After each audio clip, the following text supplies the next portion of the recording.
Y'all planning for this?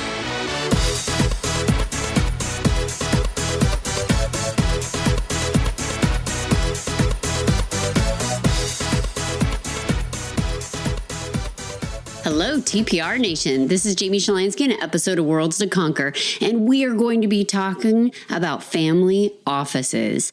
Not the typical type of family office in which a financial advisor services a small cluster of families, but instead the real family office, where when you walk down the hallway, it's your family inside of your office because you all work together.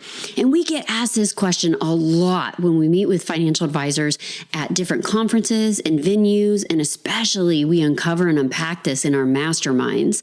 And we find that a lot of financial advisors either work or employ their spouse, their niece, their nephew, their sister, their mom, their dad, or work for one of them maybe in turn. And we want to discuss the pros and cons of working in a family office.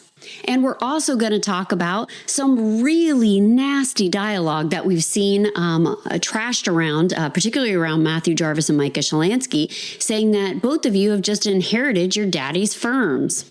Like in many industries, attorneys, medical practices, and so forth, there's a lot of multi-generational family businesses that are handed from one founder who starts that company to that next generation. And this isn't just true in financial services or medical or attorney, but heck, look at Kellogg's, that brand in itself. In fact, they even offer an online family course to talk about multi-generational families and how they should operate. And yet, still, when we talk about that American dream and how important it is, and entrepreneurship and the capitalism and the ability that we have in the United States of America to go out and start any line of business we wanted to and allowed for that success to become a real possibility, in the next second, we are simultaneously judgmental of those people that do have family firms and of the sons and the daughters that are taking over those practices. So we're going to talk a lot about that, the pros and cons, and I'll even answer a question I get all of the time. Should I hire a family? All right, so let's begin with Shalansky & Associates. Shalansky & Associates is an RIA in Anchorage, Alaska, and it was started by Floyd and Rosa Shalansky, and that is Micah and I's mom and dad.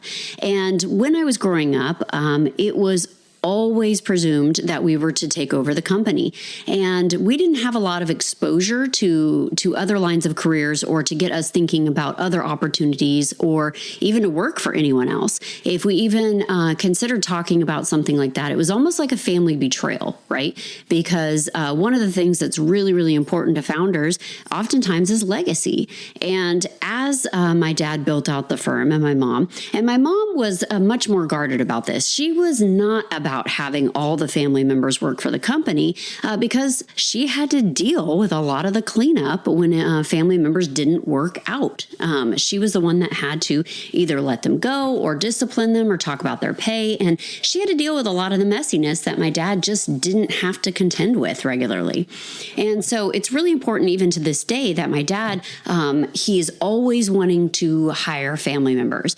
And in fact, my cousin, who I love very dearly, got her degree in pharmacy, became a pharmacist, and my dad said, "Oh, why don't you move down to the city where our RIA is based out of and come work for the company?" She didn't want to work for the company. She became a pharmacist. She went in a completely different direction. But his mind is that if you are a family and you are akin to us, that you need to come and work for the company.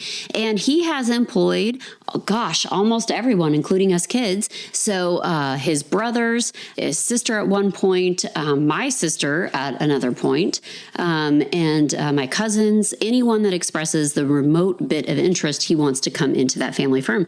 So let's talk about whether or not family members should come into the practice, regardless of where you're at.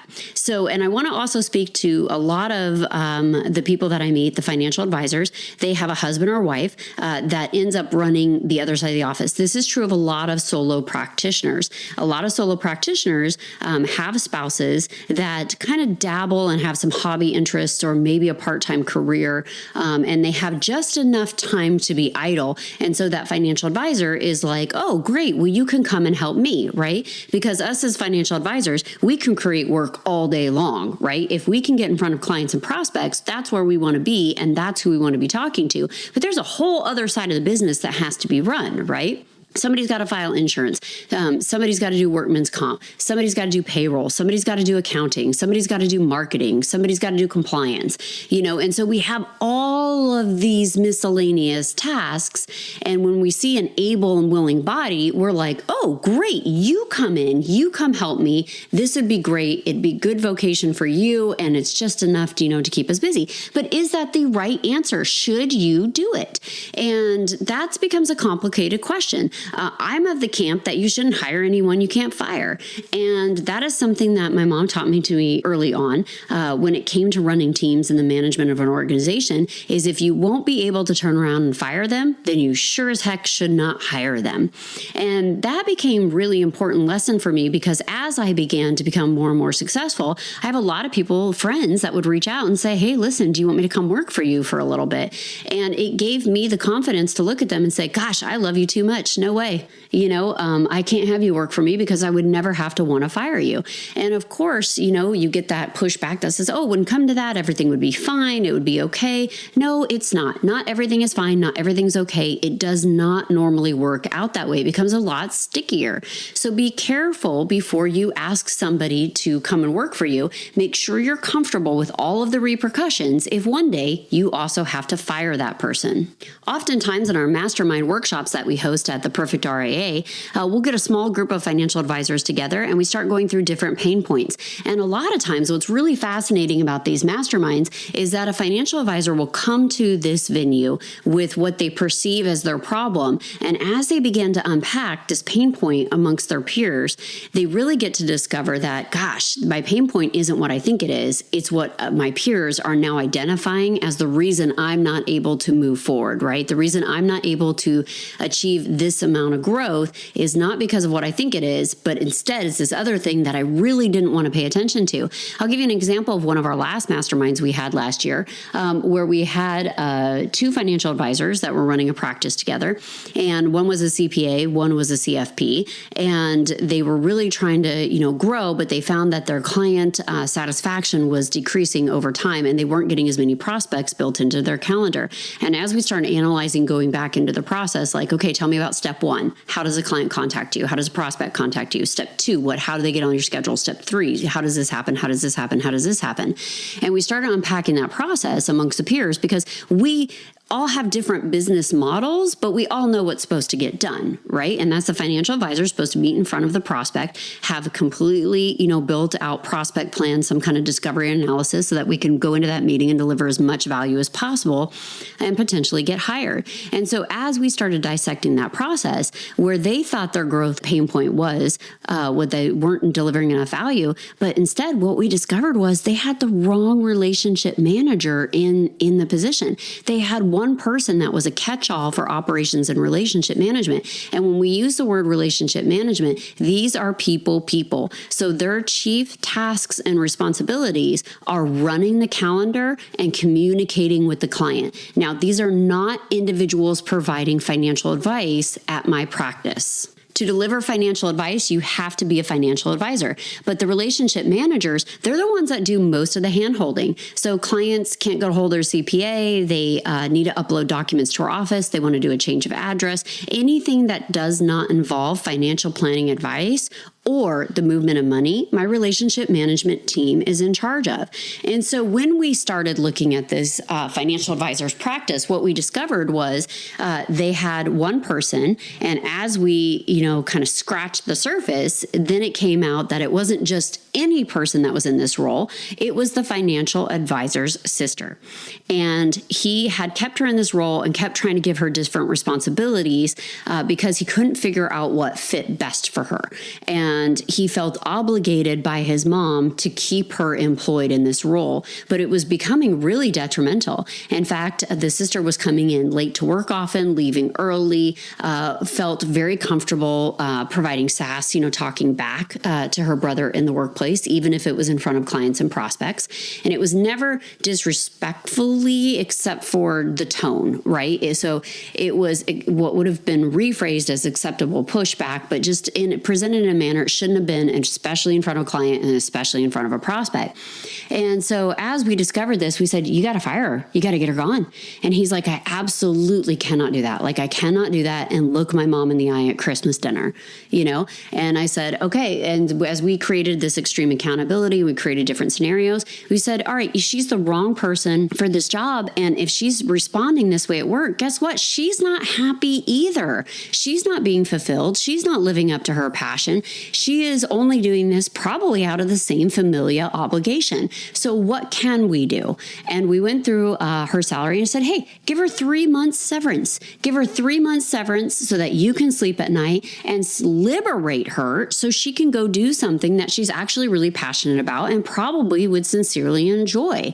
And so we helped him restructure how to transition that. And of course, in true Shalansky fashion, and Jarvis encouraging this along the way, he had X amount of time for his extreme accountability to get this done. Or I would call and have that conversation with her instead and say, listen, your brother's terrified to fire you. I'm not. You got to go, right? And that's what needed to happen for this practice to grow in order for that financial advisor. And is it hard? Is it mean? Is it harsh? Sure. Okay. It's never great to fire family members, but you never should have hired him in the first place. So one of the things that my brother and I, Micah Shalansky, were really particular about with our own children when they were coming up was that they would have a lot of exposure and they would not be, I want to say bred to come into the company, but there would be no assumption that they would just come into the company. They would have to make that decision, and they were not allowed to make it until they were mature adults and that they had worked for other people. We're really, really big about that. Micah and I, not just handing a job to one of the kids because it helps us get a tax deduction. We're supporting them anyway.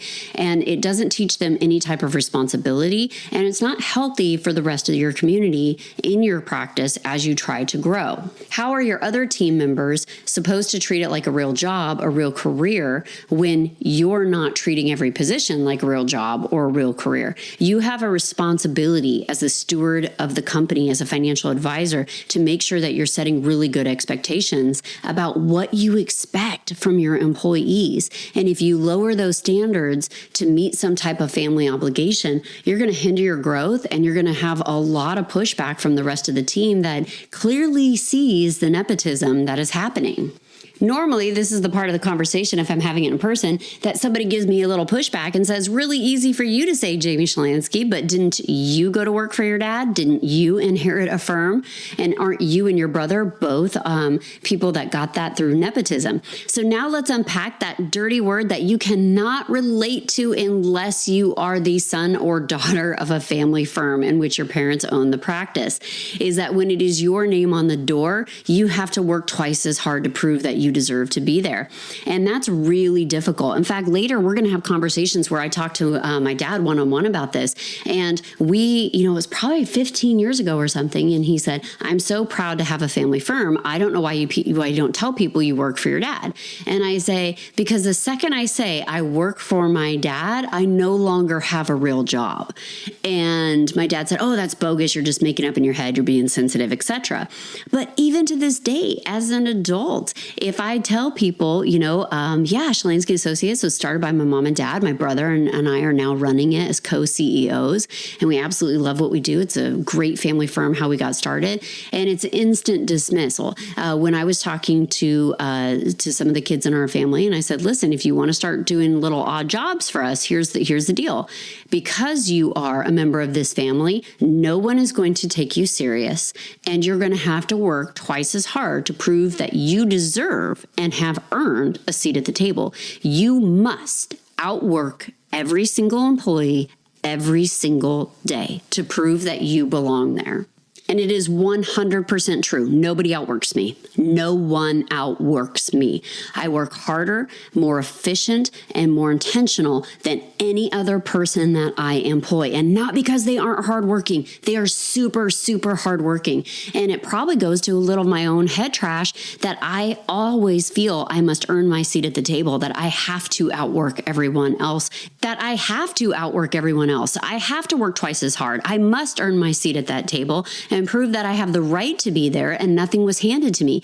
And the real joke of the matter is that when you are the child of the owner, nothing ever is handed to you. I don't know one child who has gone into the family business in which something has been handed to them. Now, does this probably exist in, big conglomerate firms of multi-billionaires? Probably. I mean, there's a stereotype for a reason. It had to start somewhere, right? But I don't know one person in the financial advisory space that is the son or daughter of the founder of that firm and does not work twice as hard as everyone else. I do not know them.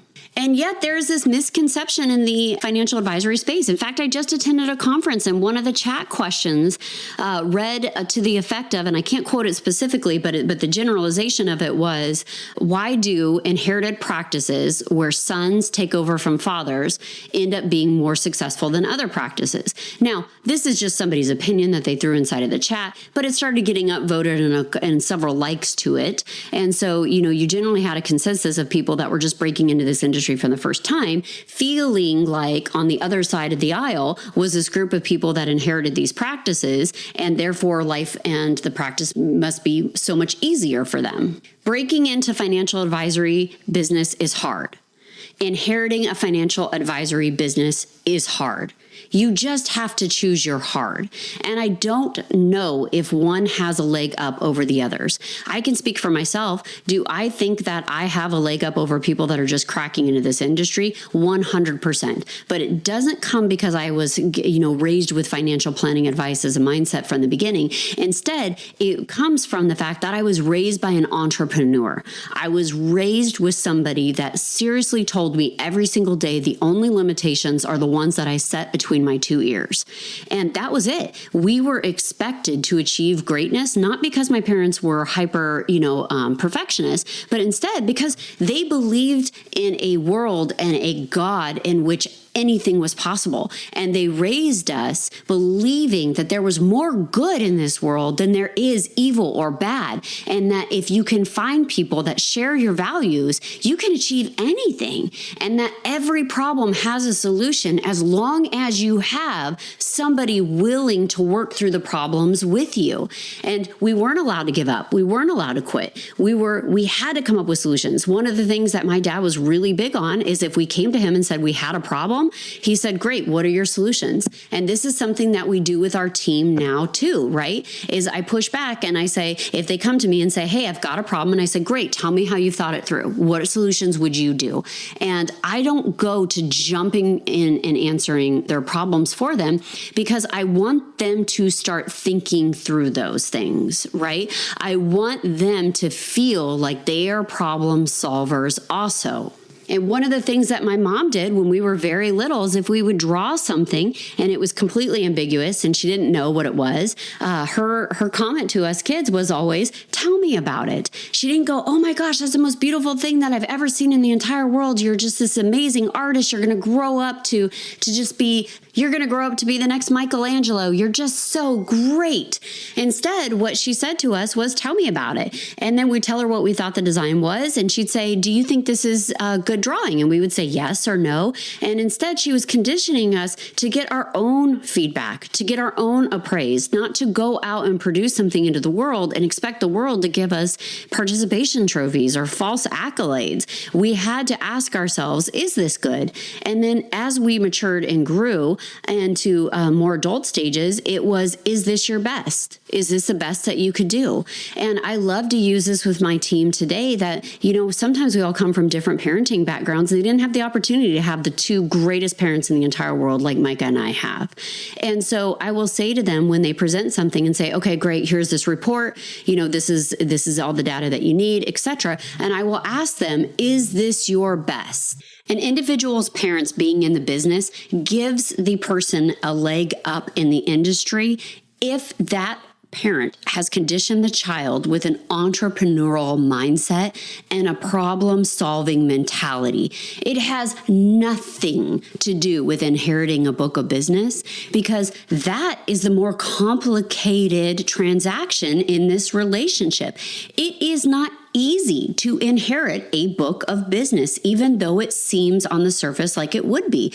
And I would say problem number one is presumptions. Presumptions that you're going to get handed a book of clientele. And if your parent is staying in the advisory business, guess which part of their book you're going to inherit. It's not going to be their top 20% of clients, is it? No, it's not. It's going to be the bottom 80, the people that they are on the brink of graduating. And so you're going to have to finesse those relationships and work even harder to evaluate whether or not you should keep them. And that comes with a burden and a price itself. Because if you inherit a book of business, that's the bottom 80% of clients, and you start going through it and saying, hey, a lot of these people aren't the ideal candidates that I would work with. They wouldn't make good clients for me, and you want to graduate them. Now you're going to run into conflict with that founder. So what is the best way to inherit a book of business? And I would say that if you're entering into, and this is going to stand for everyone, even if this person is not a family relation to you,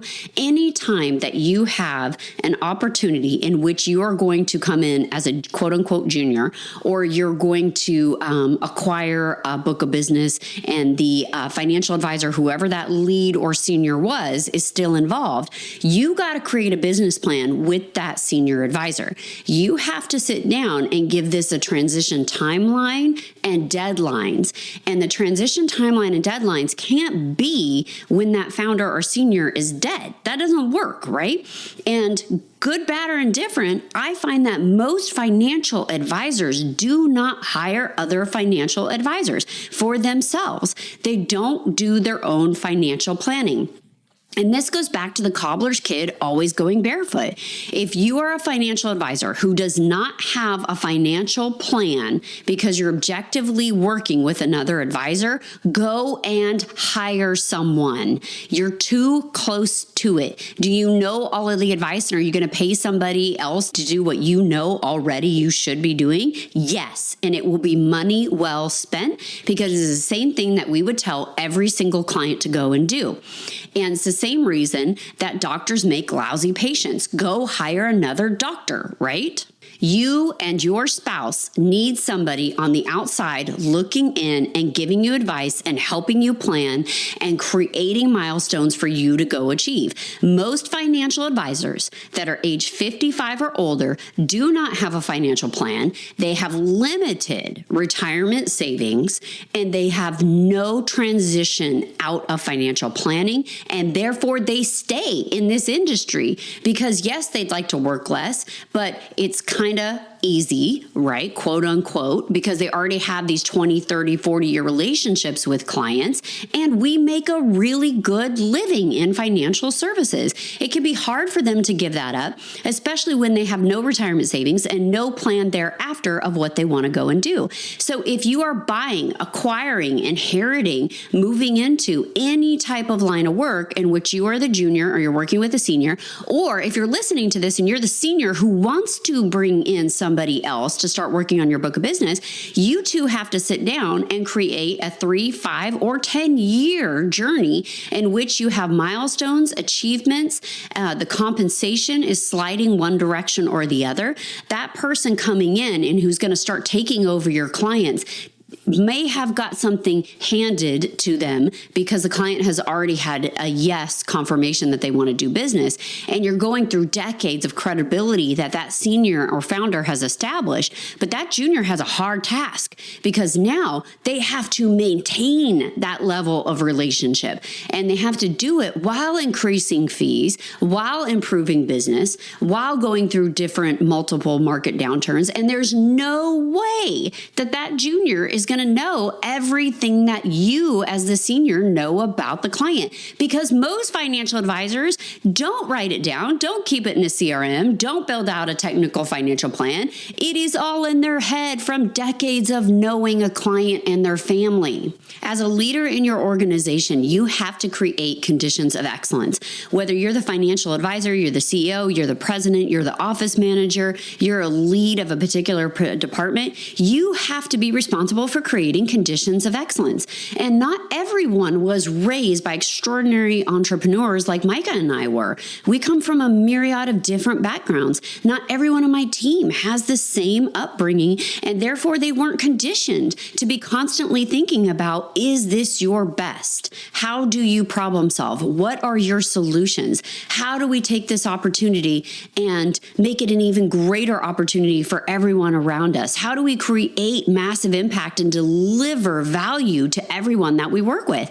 And as that leader, no matter what your rank is or what your role is in that organization, you are responsible for creating these conditions of excellence. And that's really what the Perfect RIA is about, right? We aren't perfect. We're searching for perfection. We know that we could be better than what we are today, and we want to create the conditions to solve for that. So when people ask me, is it easier because your parents started the company and you're kind of, walking into an already existing RIA, my response is that it's both, right? This podcast is riddled with both sides of the fence. In some ways, was it easier because a lot of the business entity structure was already set up? No, because when we came up as children, the things that you thought were done, right? Getting the legal documents, getting the buy-sell agreements, having shareholder agreements that rewarded everyone fairly, but not always equally for the work that they put into the organization,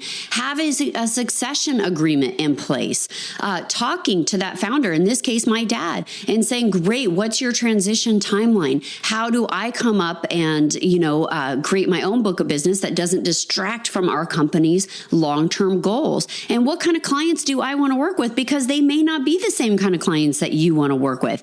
And then there becomes all that emotional baggage of saying, hey, we're not dropping that client because I've worked with them for 30 years. And even though I'm only charging them $500 a year to do what we do, we're not going to drop that client. We're going to have all these more affluent clients, subsidize them, which, comes a clash of values. So there's a lot of emotions and things that have to be dissected when you walk into an existing practice that you don't have as a challenge when you just start up an organization. So was that easier? No, it was not easier in that stance. We still have conflicts. We still have leadership meetings where we lock horns and we have to battle it out.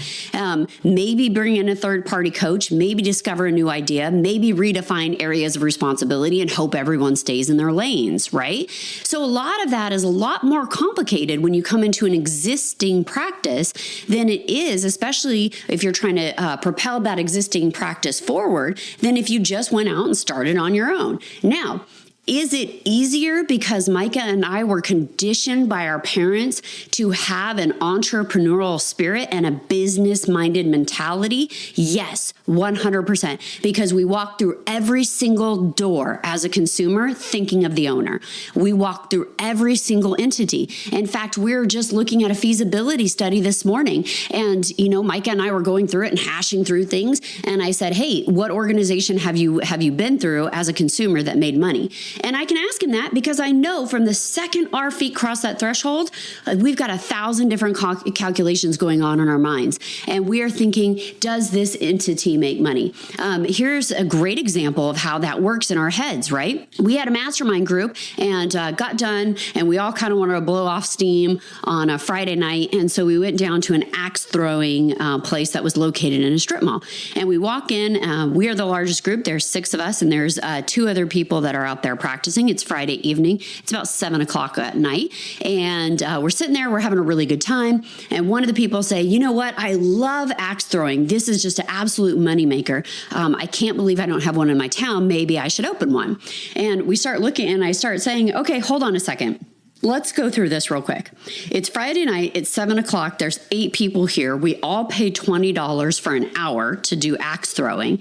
They have no beer or wine license. So the only thing you can buy is Kirkland bottles of water for $1 and some soda pop also for $1. There's no food service, right? And let's go through the strip mall rent. And what's the demographic of this area? If this place is not packed in Scottsdale, Arizona on a Friday night, there is a problem with either their marketing, their overhead, or this isn't drawing enough attraction. Now, I'm not saying that axe venues don't draw money, right? That they can't, that they don't cash flow. What I'm saying is these are the calculations that go on in my mind when I walk into a building. What is the rent? Is it triple net? How many employees do we have going on? What is the insurance? How many people do we have coming through the door? And I'm constantly monitoring the foot traffic, right? And instead of seeing customer, I'm seeing $20, and you're doing the math, right? And every financial advisor does this. We've all been to the State Farm and we purchase things for $5 or $7 a piece, and we see the line,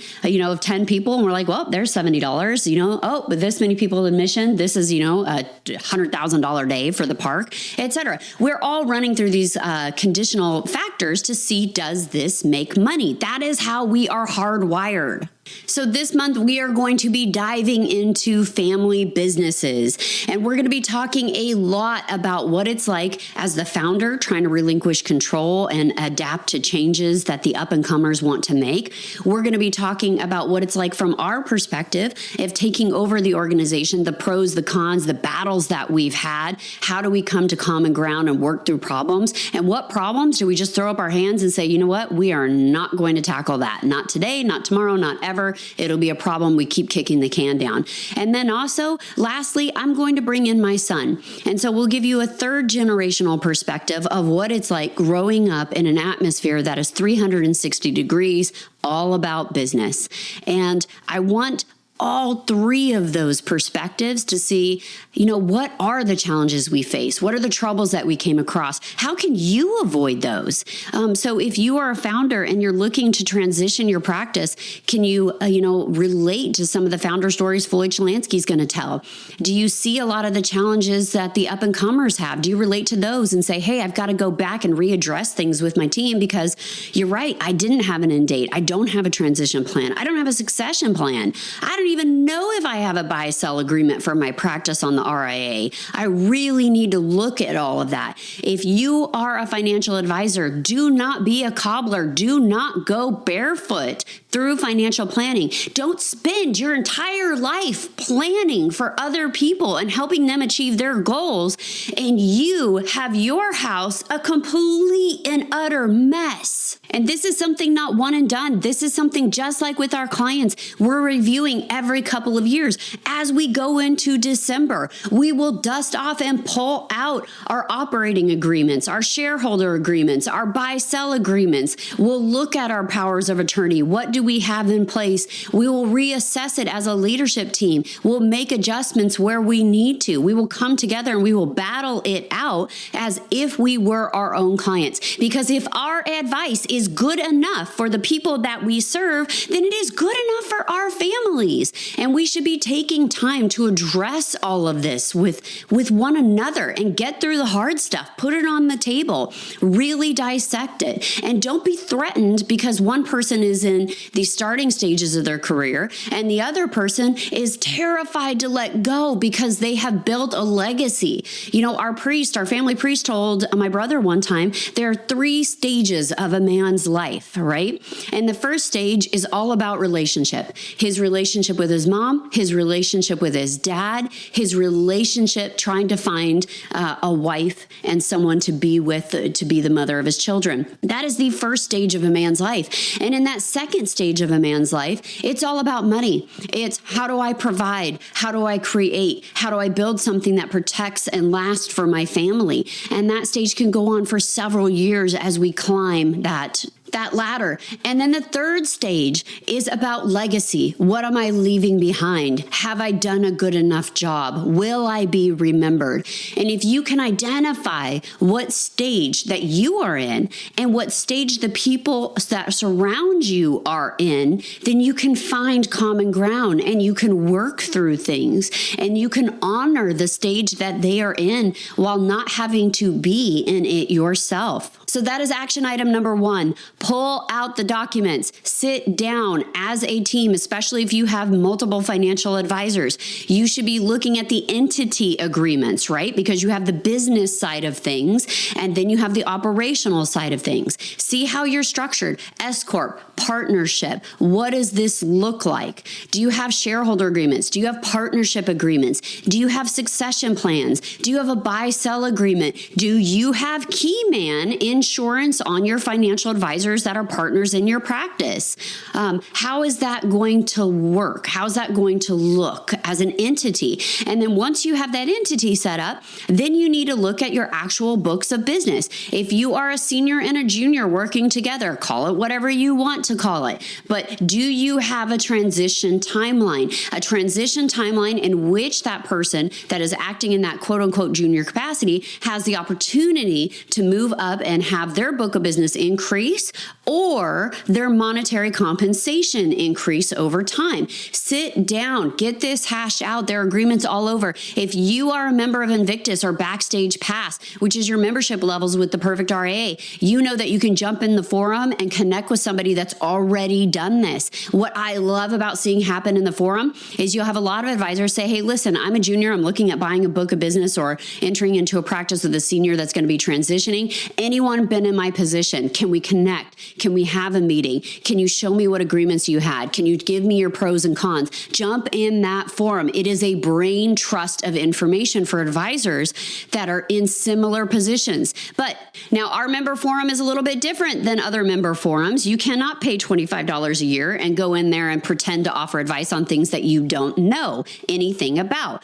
Rule number 1, no BS. If you have not done it, if you are not living in it, if you have not been in that trench, do not provide advice. You have no experience or expertise in this. And Matt, Micah, myself, and everyone that we work with that's on that leadership level of top financial advisors, that is our number 1 rule. Somebody comes up to me and says, Jamie, I'm looking at doing mergers and acquisitions, and I'm going to buy these different books of business from people retiring as financial advisors. Can you tell me how you've done that successfully? No, I cannot. I can give you 3 or 4 horror stories of how I've done it, but I cannot tell you how I did it successfully. That is not an area of expertise for me. I don't know how to make that transition successful. Now, other people do it successfully. Other people I know and network have done it successfully, and I've asked them questions and I've tried to learn from them. I have not done that successfully. Do not ask me those questions. Go talk to somebody that has a record of success. So again, action number 1, sit down, go over all of your documents, get them out, make sure they're executed. Do you know how many times I work with small businesses and we get through and they say, yeah, I got those documents. And then I'm such a pain in the butt. I'm like, hey, those documents don't exist if I don't see them, right? That's how my rule is. If I don't see the information for a client, it doesn't exist. It's not done. And how many times have I gotten buy-sell agreements that are completely written up? The attorney did everything that the attorney needed to do. They handed it over to the shareholders, the partners, whoever needs to sign these, and they're not signed. They're not executed. They're not done. So in your own organization, does that exist? Do you think you have things done that are not actually done? Pull them out. Make sure that they're signed, they're dated, they're up to date, they reflect the decisions that you want to make today, and that they are scanned into the systems, and people who have copies or need to have copies do have those copies. So make sure you're not that cobbler's kid. Have the hard conversations. Go through that. And then I would piggyback this and say action sequence number 2 is to make sure that you're aligning yourself with another financial advisor who's been in a similar position or stage of their life that you are in. Go to theperfectria.com, jump into your membership forum, and start linking up with other people. Have a 60-minute, have a 30-minute, have a 15-minute conversation that gives you perspective from somebody else who's walking the path you are walking right now. There's so many of us. And the problem with financial financial advisors is that we keep everything close to our chest. We don't want to show anyone our cards because we all think we have imposter syndrome. We're all terrified to lay our cards on the table and to say what we know and what we don't know because we're so ashamed that we don't actually have the knowledge and skill set that we think we do. Check your ego, go into the forum, link up with somebody who has done what you're trying to do before, and get advice, collaborate, be in pursuit of perfection, and leave your ego behind when doing so. And then I would say action item number 3 is to have a responsibility. And whether or not that is your team, that's your other financial advisors, that's people that you work with on boards and associations, or the children whose lives that you impact, especially during those teenage years, right? So I would say from 12 to 25, you have a profound opportunity to really deliver massive value and change the way that somebody is wired and the way that they think for the rest of their lives. So surrounding them, creating an environment of conditions of excellence and positivity, and asking them, is this your best? Is this your best? Is what you're showing me, what you're doing, how you're talking to me today, your absolute best? And if it's not, then let's go back and make it your best. Let's level up. Let's change the world. Hold on before we go. Something that you need to know. This isn't tax, legal, or investment advice. That isn't our intent. Information designed to change lives. Financial planning can make you thrive. Start today, don't think twice. Be a better husband, father, mother, and wife.